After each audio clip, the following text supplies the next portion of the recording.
Mais Di Maria, Sarabia, Choupo-Moting, ce sera la Bah ligne de non, 3. là, moi j'ai l'effectif sous les yeux, tu as fait le tour. Hein. Oui, la ligne de 3, ce Bah sera ouais. ça à Metz. Et au milieu, il fera un milieu à 3 avec Verratti, tant qu'il n'a pas pris son 3e carton pour déjà être suspendu au bout de 3 matchs. Parce que ça va arriver, déjà il est passé tout près ce soir.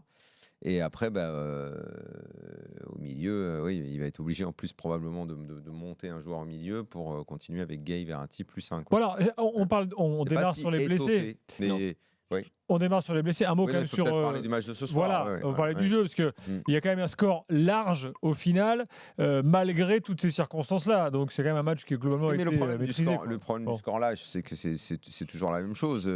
Quand c'était il y a 2 saisons qu'ils en mettent 8 à Toulouse, les problématiques sont les mêmes. De toute façon, tu sais que tu avances dans la saison et qu'à un moment arrive la Ligue des Champions, qui est le juge de paix.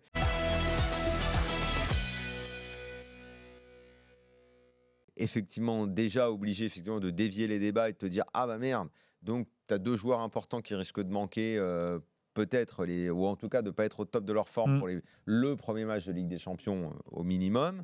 Tu es obligé de penser à ce genre de choses-là. Tu es obligé de constater que le problème des latéraux, il est pas résolu. Et le pire, c'est que quand tu essayes d'en installer un, visiblement ça ne plaît pas à Tuchel parce qu'il n'est pas assez bon, donc tu mets un autre et l'autre n'est pas forcément meilleur. Meunier, Dagba, on ne peut pas parler de top niveau.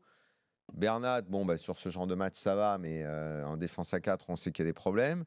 La défense, j'imagine, c'est parce que Thiago Silva avait besoin de souffler. Ouais, c'est ça. C'est ce que nous avait dit Loïc. Mais Diallo, il est quoi? Il est censé prendre la place d'un des 2 autres? Je crois pas, ou en tout cas prendre la place si Marquinhos doit jouer au milieu, comme probablement. Et Kimpembe aussi qui va revenir. Est-ce qu'il va vraiment rentrer dans la rotation? Non, au niveau des défenseurs centraux. Je pense que Tuchel est encore dans la recherche de son 11, de l'effectif. L'année dernière, il était plus en avance dans le début de saison. Il était bien plus en avance. Là, tout est conditionné au mercato qui n'est pas terminé, à l'affaire Neymar, à savoir qui va venir, qui va pas venir.